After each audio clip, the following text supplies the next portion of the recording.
ఒక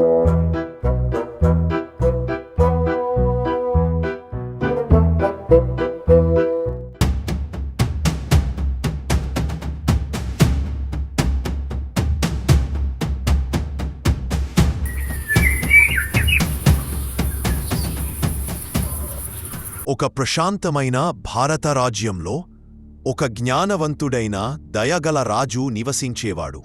ఆయన తన ప్రజల హృదయాలను వినేవాడు, వారి సుఖ సంతోషాల గురించి ఎల్లప్పుడూ శ్రద్ధ చూపేవాడు.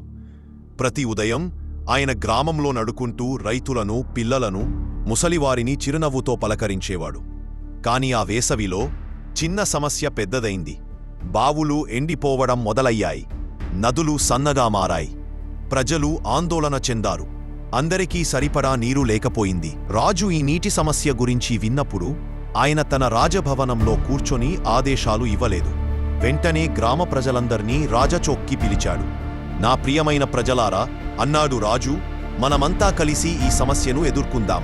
మీ కష్టాలను చెప్పండి, మనం కుటుంబలా కలిసి పరిష్కారం కనుక్కుందాం. రాజు నాయకత్వంలో గ్రామస్తులు కలిసికట్టుగా పనిచేయడం ప్రారంభించారు. కొందరు కొత్త బావులు త్రవ్వారు, మరికొందరు వర్షపు నీరు నిల్వ చేసేందుకు చెరువులు నిర్మించారు. రాజు కూడా తన పట్టు వస్త్రాలను పక్కన పెట్టి ప్రజలతో పాటు కష్టపడ్డాడు. కొన్ని వారాల కష్టం తరువాత ఆకాశం తెరచుకుంది. వర్షం ధారలుగా కురిసింది. బావులు మళ్లీ నిండిపోయాయి, చెరువులు ఉప్పొంగాయి. గ్రామమంతా ఆనందంతో నృత్యాలు చేస్తూ, పాటలు పాడుతూ వర్షాన్ని ఆహ్వానించింది. ఆ రోజు నుండి రాజు అందరికీ ఒక సులభమైన నీతి బోధించాడు. మనమంతా కలసి ఎదుర్కొంటే ఏ సమస్య పెద్దది కాదు. ఐక్యతాభావం మరియు పరస్పర సహాయం ఉంటే ఎండబడ్డ కాలము ఒక ఆశీర్వాదంగా మారుతుంది.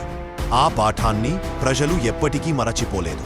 అలా ఆ జ్ఞానవంతుడైన రాజు రాజ్యంలో మళ్లీ సంతోషం నెలకొంది. ప్రజలు గ్రహించారు, రాజ్యానికి నిజమైన బలం సంపదలో కాదు, ఐక్యతలో ఉందని. అలా వర్షాలు తిరిగి వచ్చాయి, కాని ఆ రాజ్యం నీటి కంటే విలువైన దాన్ని పొందింది.